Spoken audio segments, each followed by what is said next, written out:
When I was 17, I had a regular babysitting job for a couple who lived a few streets away from my parents' house. They had two kids, a boy who was 6 and a girl who was 4. The parents were always polite, they paid well, and honestly, it was easy work because the kids were usually asleep by the time I came over.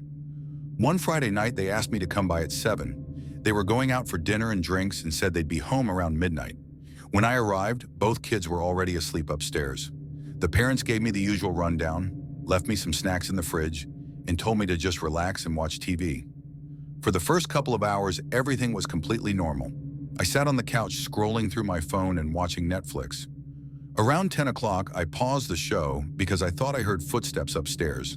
They were soft, quick steps, like a child running across the hallway. I assumed the boy had woken up and was going to the bathroom. I walked upstairs to check, but both bedroom doors were closed. I peeked inside each one. Both kids were sound asleep in their beds. Nothing seemed out of place. Back downstairs, I had just settled back on the couch when I heard the footsteps again. This time they sounded heavier, slower, more like an adult walking. They went from one end of the upstairs hall to the other. My heart started beating faster. I crept back up and whispered the kids' names, but again, both were fast asleep.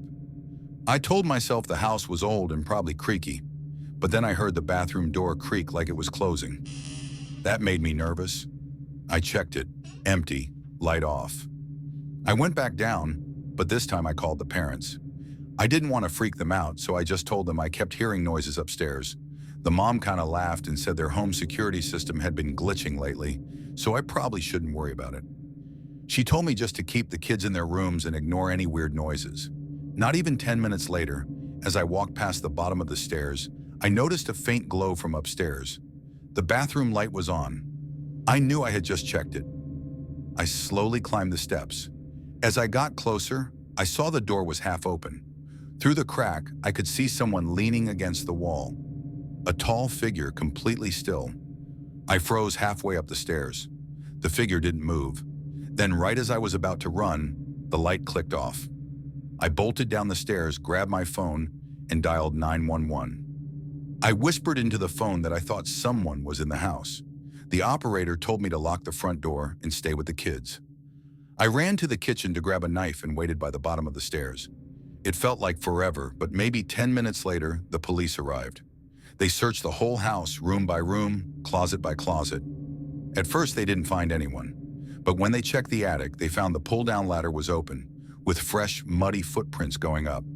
The attic was empty when they searched it, but one of the officers found a dirty blanket and a water bottle in the corner. Someone had been staying up there. The parents came home just as the police were finishing. They were horrified, of course, but what scared me the most was what the officer told them quietly outside, which I overheard. He said the footprints in the attic weren't from shoes, they were from bare feet. That was my last night babysitting for them. To this day, I think about how many times I sat in that house watching TV while someone was crawling around in the attic above me, waiting for the right time to come down.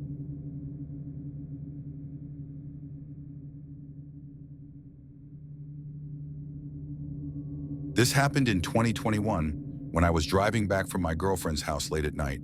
She lived about 40 minutes away, and to save time, I usually took a quiet back road that cut through farmland and cornfields. It was the kind of road that barely anyone used after dark. No streetlights, no houses for miles, just rows of corn on both sides. It was close to midnight when I noticed a pair of headlights appear in my rearview mirror. At first, I didn't think much of it. People use the road sometimes, and it wasn't unusual to see a car behind you. What made me nervous was that the car didn't pass me. No matter how much I slowed down or sped up, it stayed the exact same distance behind me. I tapped my brakes a couple of times to see if maybe they were just distracted. Nothing. The headlights stayed locked onto me. After about 10 minutes of this, I pulled onto the gravel shoulder to let them go by. Instead of passing, the car stopped too, about 30 feet back. Its high beam stayed on, blinding me in the mirror. I couldn't see a shape inside, just the outline of the vehicle. I decided to call 911. I told the dispatcher I thought I was being followed, and she calmly told me to keep driving until I reached the nearest gas station or store. There was one about 15 minutes up the road. I pulled back onto the road, and the car followed immediately. Still the same distance, still blinding me with the high beams. The dispatcher stayed on the line, asking me to describe the car. I said it looked like a dark SUV, but the lights made it impossible to tell for sure. That's when things got worse. As I checked the rear view again, I saw something that made my stomach drop. Between the bright glare of the headlights, I thought I saw movement inside my own car. Just a faint outline in the back seat. I told myself I was imagining things, but every time I looked up, the shape seemed clearer. A head, shoulders. I tried to keep my voice calm on the phone, but the dispatcher must have heard the panic in it. She kept telling me to stay focused on the road, that officers would meet me at the station. When I was about 5 minutes away, I dared to glance back again. This time I saw it clearly. A man's face, pale in the reflection of the headlights, staring at me from the back seat. He wasn't moving. He wasn't speaking, just sitting perfectly still. I yelled into the phone that someone was in my car. The dispatcher told me not to stop, just to keep driving. My hands were shaking so badly, I almost lost control of the wheel. Finally, I saw the glow of the gas station up ahead. I pulled in fast, honking the horn like crazy, and 2 police cruisers were already waiting. I jumped out of the car, screaming that someone was inside. The officers opened the back doors one by one. They were empty. Nothing. They even pulled down the seats to check the trunk. Nothing. I swore to them I had seen someone sitting there. One of the officers tried to reassure me, saying I'd probably gotten spooked by the car behind me. But when I looked back at the road, there was no SUV, no taillights, nothing. It was like it had never existed. The officers drove my car around the lot and said it was safe to take it home. I did, but I couldn't sleep that night. I couldn't stop picturing the pale face staring back at me in the rear view. To this day, I don't know if there was really someone in my back seat or if I was seeing things from the stress. But I can tell you this, I've never driven that back road again. And now whenever I get in my car at night, the first thing I do is check the back seat. Every single time.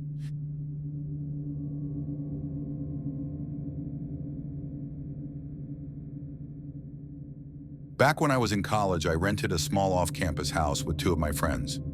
It wasn't in the best neighborhood, but it was cheap and we liked having a backyard. Next door lived a man in his late 50s. He kept to himself. We'd see him in the mornings, watering his plants or carrying groceries in, but he never said more than a nod. He always wore the same baseball cap and long sleeves, even in the middle of summer. His backyard had a big wooden shed. The light above the door was always on, 24 hours a day. Even at 3 in the morning, if you looked out the window, the shed light was glowing. We joked that he probably kept a meth lab in there, but honestly, we didn't think much of it. One night in early October, we were hanging out in the backyard having a couple beers when we heard something. A weird, muffled sound from the shed. It was quick, like a gasp, and then silence. My roommate Tyler whispered, "Did you hear that?" We all did. After a few minutes, curiosity got the best of us. We decided to sneak over.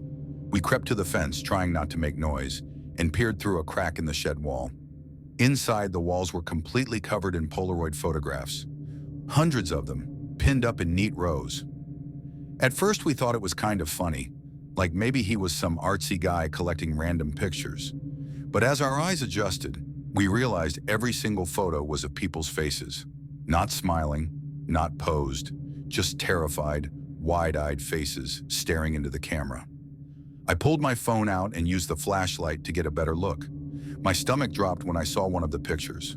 It was me, lying in bed, asleep, taken from the angle of my bedroom door. There were more. My roommates, too. Tyler brushing his teeth, Matt sitting at his desk. Pictures of us around the house we lived in. None of us had ever seen a camera. None of us had ever given him permission to be inside. We freaked out and sprinted back inside our place. We locked every door and called the cops immediately. When officers came, we tried to show them the shed, but by the time they broke the padlock, the shed was empty. The walls were bare. No photos, no pins, nothing. Just a dusty workbench and a couple of tools. We swore to them we had seen it. All 3 of us described the same details, but the police said without evidence there wasn't much they could do. The next morning, the shed light was still on. Our neighbor was out front, watering his plants as if nothing had happened. He looked at us, tipped his cap, and smiled for the first time since we'd lived there. The very next day, a moving truck showed up. By evening, the house was empty. The man was gone. We never saw him again. Sometimes I wonder if he knew we had seen too much, if he cleared everything out overnight just to erase the evidence. But what scares me most is the fact that at least one of those Polaroids was taken inside my bedroom. That means at some point while I was sleeping, he had been standing in my doorway watching me, and I never woke up. I moved out a few months later, but to this day, I check the corners of my room before going to bed. I don't keep photos in my house anymore either. I can't. The sight of them makes my skin crawl.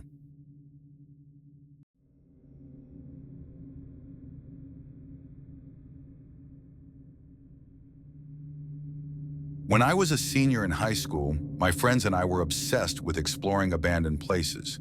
There was an old shopping mall about 20 minutes from our town that had been closed for years. It had a reputation for being creepy, and everyone said it was unsafe. But that just made us want to check it out even more. One Saturday night, 4 of us decided to sneak in.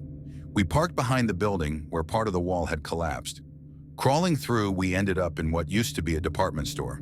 The floor was littered with broken glass and mannequin parts. The air smelled like mold and stale dust. We turned on our flashlights and started exploring. Everything felt frozen in time. Store signs still hanging, empty escalators, food court tables tipped over. But the silence was the strangest part. No humming lights, no background noise, just the crunch of our footsteps echoing. As we walked past the food court, we heard something that made us all stop.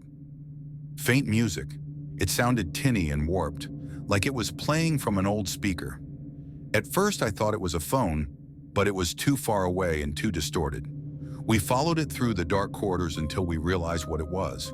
A children's song, the kind you'd hear on a carousel or in a toy store. None of us wanted to admit we were scared, but the hairs on my arms stood up. The mall hadn't had power in years, yet the music kept playing faintly through the halls. We tried to find the source. As we turned a corner, we noticed a mannequin standing in the middle of the corridor. It wasn't broken like the others. It was upright, arms down, head tilted slightly. The weirdest part was that it was facing us, even though we'd never walked past it before. Tyler joked that maybe we had just missed it earlier, but when we walked by, I swear its head was pointed a little differently, like it had been turned. We kept moving, trying not to think about it. A few minutes later, we turned another corner and froze. Another mannequin was there, standing closer this time. Its arm was raised, pointing down the hall we had just come from. We shined our lights around, but there was no one else in the building. The music grew louder as we panicked and ran back toward the exit. When we reached the food court, 3 mannequins were arranged around one of the tables, all facing it like they were sitting down to eat. None of us had seen them there before. We sprinted toward the department store where we had entered, but the collapsed wall we'd crawled through was now covered with broken boards and debris, as if someone had piled it up from the outside. We started freaking out, trying to push our way through, but it was solid. The music was echoing loudly now, bouncing through the empty mall. Then, as suddenly as it started, it stopped.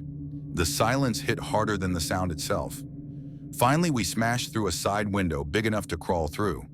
When we tumbled outside, the mall looked dark and dead again, like nothing had happened.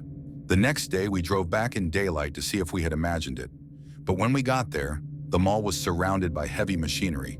Demolition crews were already taking it down. Within a week, the entire building was gone, reduced to rubble.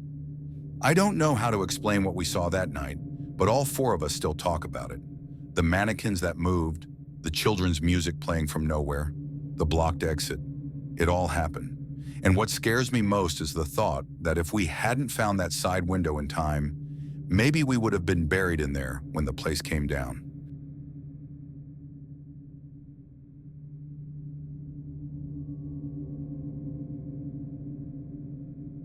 This happened when I was living alone in my first apartment. I had just moved out of my parents' house and was still adjusting to being by myself. The building wasn't huge, 2 floors, maybe 12 units in total. My place was 3C on the upper floor at the very end of the hall. One night I came home from work around 11 p.m. and immediately felt uneasy. My front door was unlocked. I was positive I had locked it that morning. When I stepped inside, the lights were on, the TV was playing static, and the air smelled faintly like cigarette smoke. I froze in the doorway, thinking someone was inside. I whispered, "Hello?" but got no answer. I checked the kitchen first. That's when I noticed something even stranger. Every framed picture in the apartment, on the counters, on the shelves, had been turned face down. On the counter by the sink was a half-empty glass of water. I hadn't poured it. My stomach dropped. I backed out, locked the door behind me, and ran to the parking lot to call the police. When 2 officers arrived, I explained everything. They searched the apartment top to bottom. Nothing. No sign of forced entry. They told me maybe I had forgotten to lock the door and somebody came in off the street, but it didn't look like anything was missing. Before they left, one officer paused and asked me something odd. He said, "Are you sure you're in the right apartment?" I laughed nervously and told him of course I was. It was 3 degrees Celsius. He didn't press, but the way he said it stuck with me. After they left, I started calming down.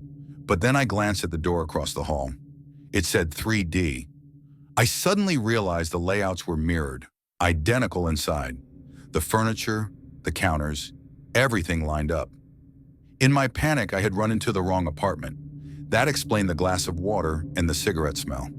But what didn't make sense was why the pictures in 3D had been turned face down, or why the door had been unlocked at all.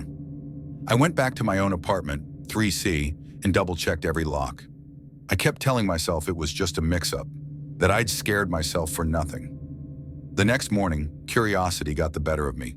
I knocked on 3D to apologize, planning to explain to the tenant what had happened. Nobody answered, no sounds from inside. Later that week, I asked the landlord about it. He said 3D had been vacant for over a month. That night, when I got home from work, I found a note slipped under my door. It was written in block letters on plain white paper. It said, "Welcome home." There was no signature, no explanation. I didn't sleep at all that night. I kept hearing faint footsteps pacing in the hall. When I finally worked up the courage to look through the peephole, the hallway was empty. For the rest of the time I lived there, I avoided even looking at the door of apartment 3D. But every so often, I'd come home to find a fresh glass of water on my counter.